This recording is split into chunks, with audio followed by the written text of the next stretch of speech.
আসসালামু আলাইকুম এভরিওয়ান। অন্ধমের ভালোবাসা গল্পের সিজন 2 18 নম্বর পার্ট। তো চলো বেশি কথা না কইয়া গল্প শুরু করা যাক। দীপু বলল, মানে কি বলছে এসব রিয়া তুমি? রিয়া বলল, আপনার একটা পুরনো ডায়েরি পেয়েছিলাম মায়ের শাড়ির নিচে, বহুদিন ধরে রেখে দিয়েছিলাম পড়ে দেখবো বলে।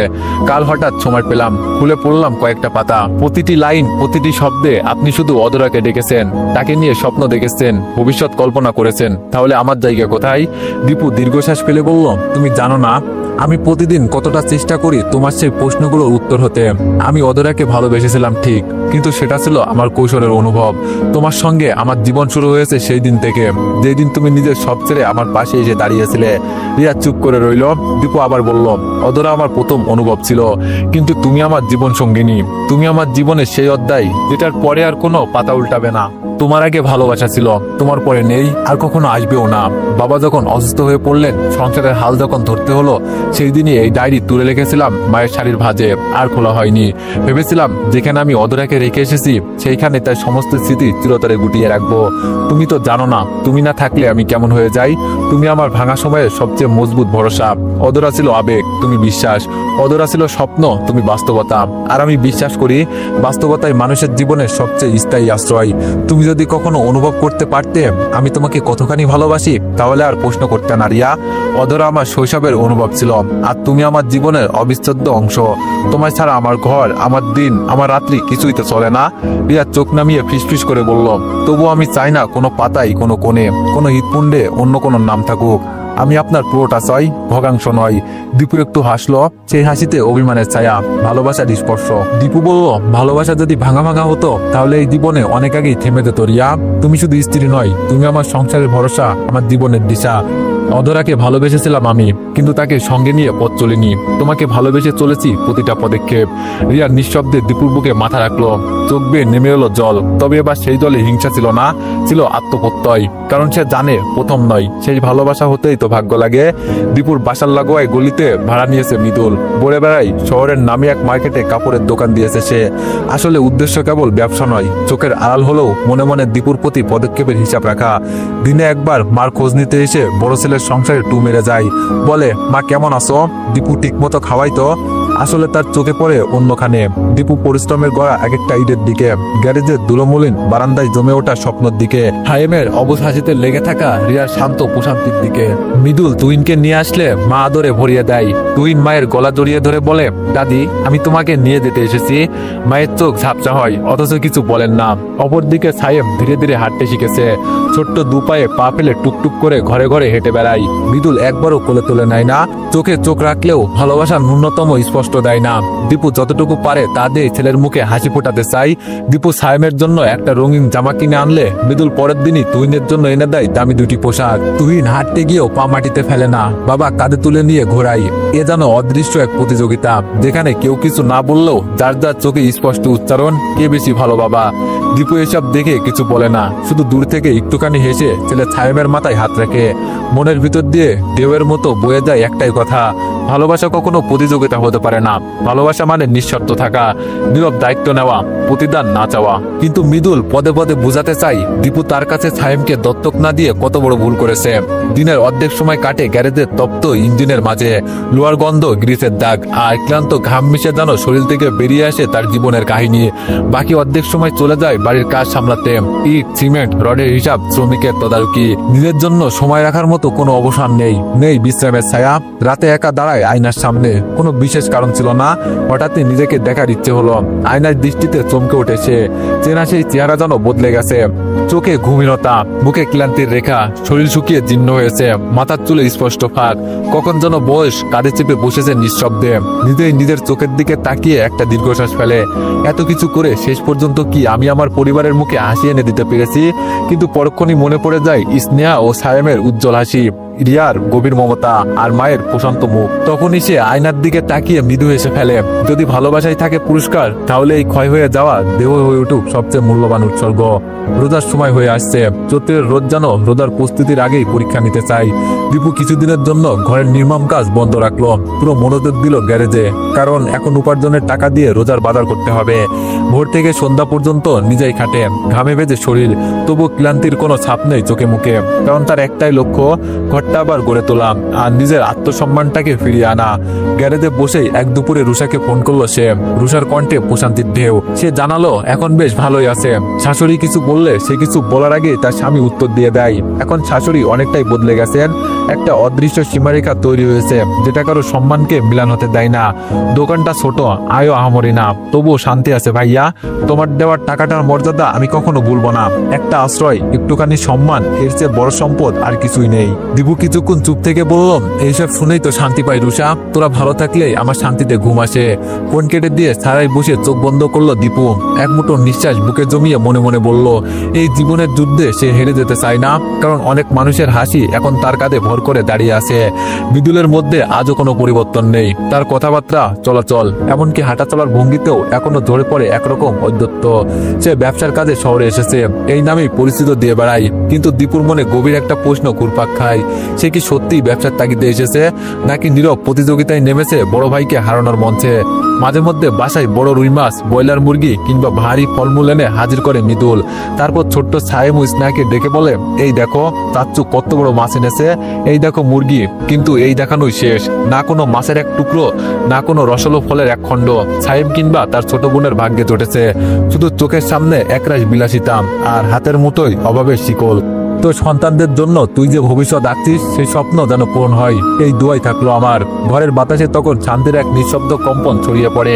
মায়ের ছোঁয়ার ভরসা ছায়া পায় আবার এক ক্লান্ত সন্তান। রিয়ার বড় ভাইয়ের পরিবার মোটামুটি সচ্ছল হলেও মেজ ভাইয়ের সংসার রিয়ার বড় ভাইয়ের পরিবার মোটামুটি সচ্ছল হলো, মেজ ভাইয়ের সংসারে নিত্যদিন এক ধরনের যুদ্ধ চলে। তাদের ঘরে যেন ভালোবাসার চেয়ে উচ্চস্বরের ঝগড়া আর অপমানেরই আধিক্য বেশি।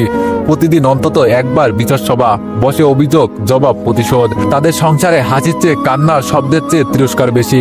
মাঝে মধ্যে যখন রিয়ার মেজ ভাই তার স্ত্রীর উপর হাত তোলে, স্ত্রী তখন নিরক্তাকার নারী নয়, সে প্রতিটি আঘাতের জবাব দেয় সমান আঘাতে। একটা গালির বদলে দুইটা গালি ছুড়ে দেয়। কথা নয়, যেন প্রতিযোগিতা চলে কে কাকে বেশি আঘাত করতে পারে। সেই বাড়ির দেয়ালগুলো পর্যন্ত বুঝে গেছে এই সংসার বোঝাপড়ার স্থান নয়, কেবল রাগ, অভিমান আর দুঃখ জমে আছে প্রতিটা কোনায়। এই সংসারে না আছে ভবিষ্যতের স্বপ্ন, না আছে শান্তি করার চেষ্টা। কেউ কারোর ভুল বুঝতে চায় না, শুধু কথার পাল্টা কথা, আঘাতের প্রতি আঘাত। রিয়ার মেজ ভাবির মাঝে সংসারের প্রতি বিন্দুমাত্র দায়িত্ববোধ নেই। তিনি কোনোদিনও স্বামীর সহনশীলতা শেখাতে চেয়েছেন বলে মনে হয় না।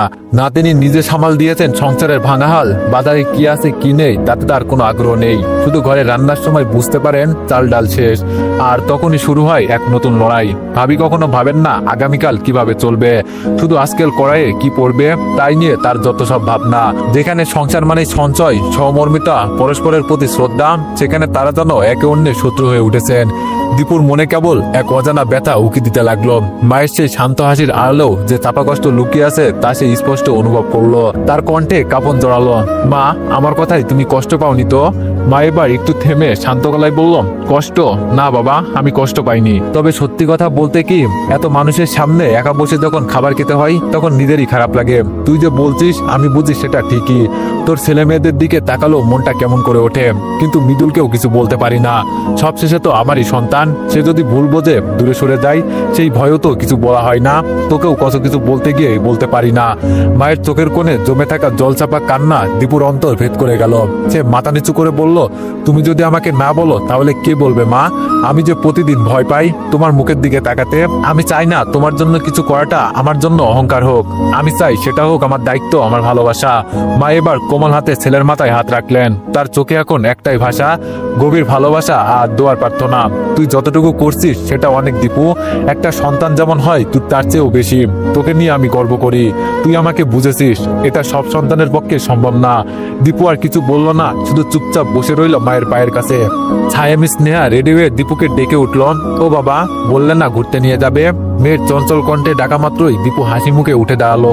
রিয়াকে বলে দুই হাতে ছেলে মেয়ের হাত ধরে বেরিয়ে পড়লো সে। শহরের কোলাহল ছাড়িয়ে, গন্তব্য নেই তবু উদ্দেশ্য আছে, সন্তানের সাথে কিছু সময় কাটানো। ফুটপাত ধরে তিনজন হাঁটছে পাশাপাশি। স্নেহা একটু হাঁপিয়ে বলল, বাবা আর কত দূর? পা দুটো ব্যথা করে যাচ্ছে। আসছে। দীপু হেসে মাথায় হাত রেখে বলল, এতেই হাঁপিয়ে গেলে আম্মু? জীবন তো এখন অনেকটা পথ বাকি। তোমরা যেমন হাঁটতে হাঁটতে একসময় গন্তব্যে পৌঁছাবে, তেমনি জীবনের পরিশ্রম করে একদিন সফলতাও ধরা দেবে। কিছুক্ষণ থেমে দীপু আবার বলল, জানো সফলতা কখনো সহজে আসে না। প্রত্যেক সফল মানুষের পেছনে থাকে অসংখ্য পরিশ্রম, ত্যাগ আর অপেক্ষা। সে উদাহরণ টানলো কেবল অনুপ্রেরণার জন্য। বলল, স্টিভ জব যিনি ছোটবেলাতেই দত্তক গৃহে বড় হয়েছেন, তবু নিজের প্রতিভা দিয়ে গড়ে তুলেছেন অ্যাপেল, বদলে দিয়েছেন প্রযুক্তির ইতিহাস। জি.কে রাউলিং যার হ্যারি পটার বইটি 12টি প্রকাশনী ফিরিয়ে দিয়েছিল, তবু তিনি থামেননি। আর সেই গল্পটি কোটি কোটি মানুষের জীবনের প্রেরণা। সায়েম চুপ করে বাবার মুখের দিকে তাকিয়েছিল। স্নেহা হাত দুটো আকাশে ছুড়ে হেসে বলল, তাহলে আমি অনেক বড় হব বাবা, এমন বড় যেন তোমার পরিচয় হয় আমার নাম দিয়ে। দীপুর চোখে চিকচিক করে উঠল। সে মৃদু কণ্ঠে বলল, তোমরা যদি মানুষ হও, দয়ালু হও, মাটির মতো নম্র হও, তাহলেই আমি গর্ব করে বলবো ওরা আমার সন্তান। আর সেই গর্ব হবে জীবনভর এক শান্তির আশ্রয়। হেঁটে চলা সেই বিকেল যেন হয়ে উঠল জীবনের এক অনুপম পাঠশালা, যেখানে বইয়ের পাতা নয়, বাবার কণ্ঠে লেখা হলো দুই শিশুর ভবিষ্যতের দিশা। রুষার স্বামী দোকান থেকে ফিরতেই শাশুড়ির মুখ গুমরা করে বসা। কোনো ভূমিকা না দিয়ে সরাসরি বললেন, বাচ্চা নিচ্ছিস না কেন? তুই কি আর সন্তানের মুখ দেখবি না? এই বাড়ির বংশধর তবে কোথা থেকে আসবে?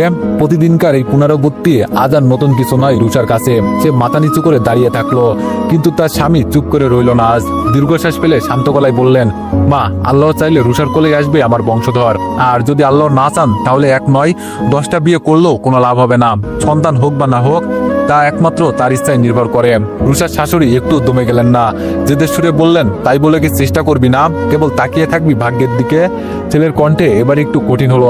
কে বলছে আমরা চেষ্টা করছি না? আমরা দুজনেই সব রকম চেষ্টা করছি। ডাক্তার দেখিয়েছি, ওষুধ খেয়েছি, দোয়া করছি, রোজা রাখছি।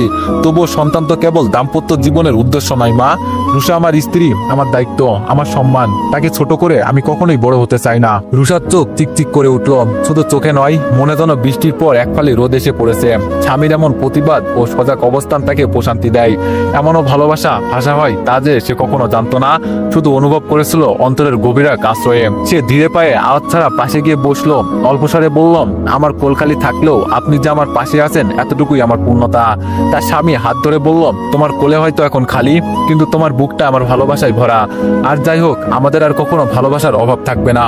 ফুটপাত ধরে হাঁটছে তিনজন, তার পাশে ব্যস্ত শহর, কিন্তু দীপুর দৃষ্টি নিবদ্ধ রাস্তার ধারে বসে থাকা অনাথ কিছু শিশুদের দিকে। কোনোটা ময়লা কুড়িয়ে হাতে নিয়েছে, কোনোটা ভিক্ষার পাত্র বাড়িয়ে দিয়েছে পথযাত্রীর দিকে। দীপু থেমে দাঁড়ালো। দেখো বাবু, ওদের ভালো করে দেখো। তাদের গায়ে নেই ঠিকঠাক জামা, পায়ে নেই জুতো, পেটে নেই ভরপুর খাবার। একদিন সন্ধ্যায় চুপচাপ দাঁড়িয়ে থাকা রিয়াকে দেখে দীপু কড়া গলায় বলেছিল, ছেলে মেয়েকে এই বাড়ি ওই বাড়ি যাতায়াত করতে দিবে না রিয়া। ওদের চোখে যেন লোভের ছবি না আঁকে। ওদের শেখাতে হবে কিভাবে মানুষের মুখে খাবার তুলে দেওয়ার আগেই নিজের কপালের ঘাম মুছতে হয়। আমি চাই আমার সন্তানরা হোক অল্পতে তুষ্ট, অহংকার নয়, তারা যেন শিখে কৃতজ্ঞতা। তবুও শান্তি মেলে না মৃদুলের। মাকে দেওয়ার নাম করে রোজ রোজ ইফতারি নিয়ে আসে, কিন্তু খাবারের পরিমাণটা এমন হিসাবই যেন শুধু একজনের পেটি ভরুক, আর কারো যেন নজর না পড়ে। দীপু বোঝে এ এক ধরনের সূক্ষ্ম খোঁচা, এক ধরনের শ্রেষ্ঠত্ব দেখানোর প্রয়াস। নিজে বসে মাকে খাইয়ে দেয়। মায়ের ঠোঁটের কোনায় কিছুমাত্র হাসি ফুটলেও দীপু যেন দেখতে না পারে এমন কৌশলে বিদায় নেয়। হায়েম জানে না কেন ইফতারের সময় বাবার মুখটা গম্ভীর্য লেগে থাকে, কেন মা অল্প খাবার পাতে তুলে দেয়, কেন ইফতারিতে ফলমূল থাকে না, কেন দাদির প্লেটের পাশে তার হাত ছুতে গেলেই মাথাকে টেনে সরিয়ে নেয়। এই ঘর, এই পরিবার, এই রক্তের বন্ধন সব আছে, তবু কিছু নেই, ভালোবাসা নেই, সংবেদন নেই, তাই স্পষ্ট। রিয়ার বিষণ্ণ মুখটা যেন চাঁদের উপর মেঘের ছায়া। নীরবে বসে রয়েছে সে, চোখ দুটো নিচের দিকে, অথচ মনের ভিতরে চলছিল প্রবল ঢেউ। ছায়ামার স্নেহা ঘুমিয়ে পড়েছে, ছোট বুকের নিঃশ্বাস উঠছে নামছে অবিরাম। দীপু পাশের ঘর থেকে এসে দেখলো রিয়া চুপচাপ বসে আছে অদ্ভুত এক মৌনতা নিয়ে। দীপু বলল, কি হয়েছে তোমার? রিয়া চুপ। দীপু আবারও প্রশ্ন করলো, কি হয়েছে বলো না। রিয়া দীর্ঘ নিঃশ্বাস ফেলে ধীরে বলল, একটা কথা বলবো, আপনি রাগ করবেন না তো? দীপু বলল, না, রাগ করবো না, তুমি বলো। রিয়া বলল, আপনি একটু ভেবে দেখবেন, এটা কি ঠিক না ভুল, বিচার করবেন আপনি। দীপু মাথা নেড়ে সম্মতি জানালো। রিয়ার কণ্ঠে তখনও শান্ত, কিন্তু প্রতিটি শব্দে জমেছিল দীর্ঘদিনের অভিমান। রিয়া বলল, মা নিজে পাশে বসে তারই নাতি নাতনিদের রেখে ভালো ভালো খাবার খান, এটা কেমন কথা বলুন? আমার সন্তানরা তারই রক্তের না হলেও বড় হয়ে তাকে দাদি বলেই তো ডাকে। তবু কি একবার উনি ভাবেন না ওদের মুখেও কি তুলে দেওয়া উচিত? দীপু কিছু বলল না, চুপ করে শুনছিল। রিয়া বলল, আমি তো বলি না মৃদুল যেন কিছু নিয়ে না আসে, আমি শুধু বলি আমার সন্তানদের যেন ওইসব দেখিয়ে না খাওয়ানো হয়। আমি মায়ের মায়ের ঘরে কেন ওদের যেতে দিই না জানেন? কারণ ওরা এইসব দেখে কান্না করে, খেতে চাই, আমি তাদের দিতে পারি না। কিন্তু আপনি বলেন ওরা দাদির ঘরে যাক, আদর পাক। আদর আদর যদি বিভাজিত হয় তবে সেটা আদর না, সেটা অবহেলা হয়ে দাঁড়ায়। দীপু বলল, রিয়া। রিয়া বলল, না, আজ আমি বলবো। আপনি নিজেই বলেন মৃদুল নিজের হাতে খাইয়ে দেয় মাকে, তাহলে উনি তো বলতে পারেন না আমি খাবো না যদি সায়েম আর স্নেহা না খাই। উনি কি কখনো বলছেন? উনি কি কখনো মৃদুলকে থামিয়েছেন? দীপু চোখ নামিয়ে ফেলল, কিছু বলতে গিয়েও থেমে গেল। রিয়া বলল, ওরা তাদের রক্তের কেউ না বলেই তো এতটা দূরত্ব। আমার বুক ফেটে যায় যখন দেখি নিজের দুই সন্তানের দিকে তাকিয়ে কেউ ভালোবাসার ছায়াও ফেলতে চায় না। আপনি নিজের ভাইয়ের দই দেখেন, কিন্তু মায়ের ভূমিকা নিয়ে আপনি একবারও ভাবেন না কেন? দীপু দীর্ঘশ্বাস ফেলল, তার কণ্ঠ জানো কেমন ভারী হয়ে এলো। দীপু বলল, আমি সবই বুঝি রিয়া, কিন্তু কিছু কথা না বলেই বুকে পাথর হয়ে জমে থাকে। তোমার মতো সাহস আমার নেই যে খোলাখুলি বলতে পারি কাকে কোথায় ব্যথা দিচ্ছি। আমি তো চুপ করে সহ্য করি। রিয়া বলল, চুপ করে থাকলে অন্যায় থামে না, বরং সাহস পেয়ে যায়। আমার সন্তানেরা যেন কেউ অবহেলার চোখে না দেখে, এতটুকুই চাই আমি। কারণ তারা আমাদের পরিশ্রমে বেড়ে উঠেছে, মনের রক্ত ঘামে তাদের আমরা বড় করেছি।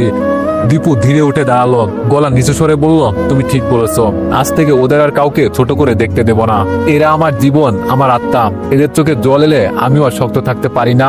রিয়া একটুখানি হাসলো, মাথা নিচু করে বলল, আপনার এই কথাগুলোর জন্যই আমি সবকিছু ছাড়তে পেরেছি। আপনার পাশে থাকার জন্য সব যন্ত্রণাকে আপন করে নিতে পেরেছি। অতীতের সেই শূন্যতা ভরা রাতগুলো যখন একটা কোমল ছোঁয়ার জন্য সারাটা রাত চোখের পানি ফেলতো রুহি, আজ যেন তারই প্রতিদান নিয়ে ফিরে এসেছে। স্বামীর হাতের উষ্ণতায় এক অনাবিল প্রশান্তি ঘিরে ধরেছে তাকে। চুপচাপ বসে থাকা রুহির চোখে তখন শুধু কৃতজ্ঞতা।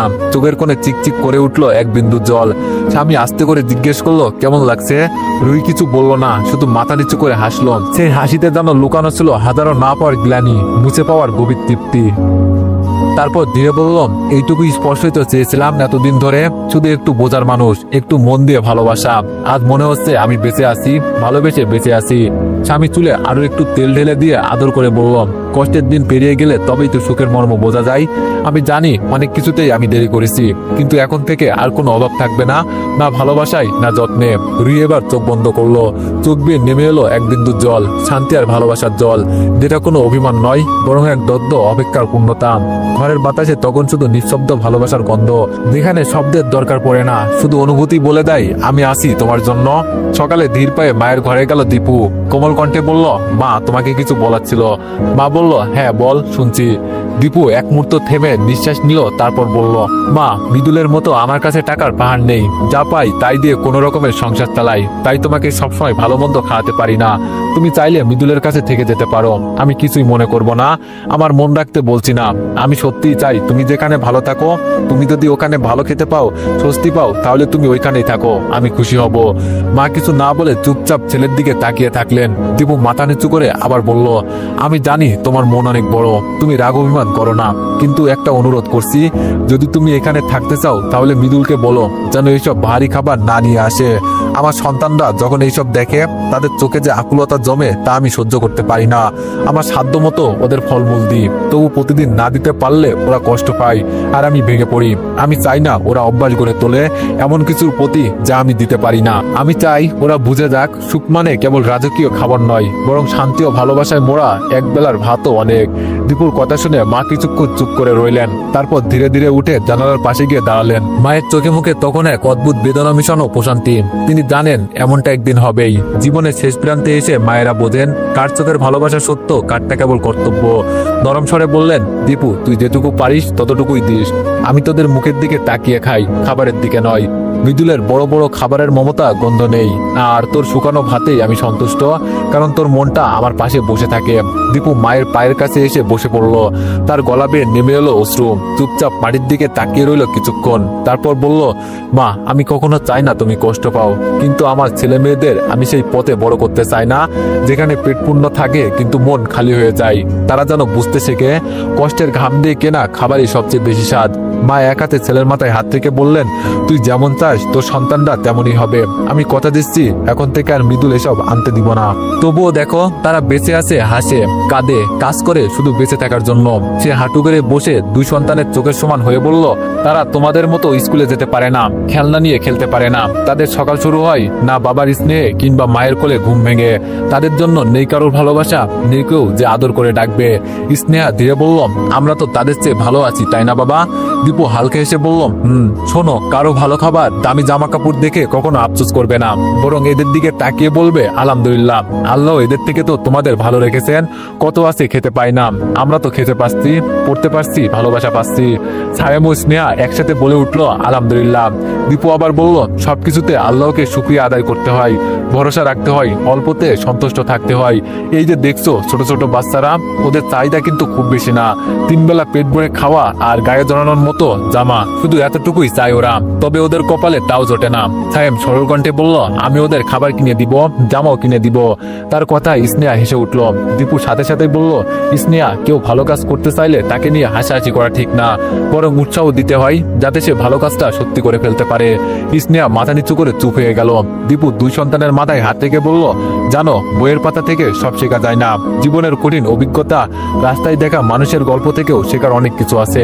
মানুষ হতে হলে কেবল বিদ্যা নয়, দরকার হৃদয়ের গভীরতা, অন্যের দুঃখ বোঝার চোখ। তারপর ধীরে ধীরে হেঁটে চলল তারা, আকাশে সূর্য, মধ্য গগনে, আর 3টি হৃদয়ে এক অনাবিল মানবিক আলো ফুটে উঠল, নীরব কিন্তু দৃঢ় এক শিক্ষার আলো। তো এভরিওয়ান, নেক্সট পার্টের জন্য সবাই অপেক্ষা করো, আর সবাই একটু বেশি বেশি লাইক আর কমেন্ট করে দিও। ধন্যবাদ।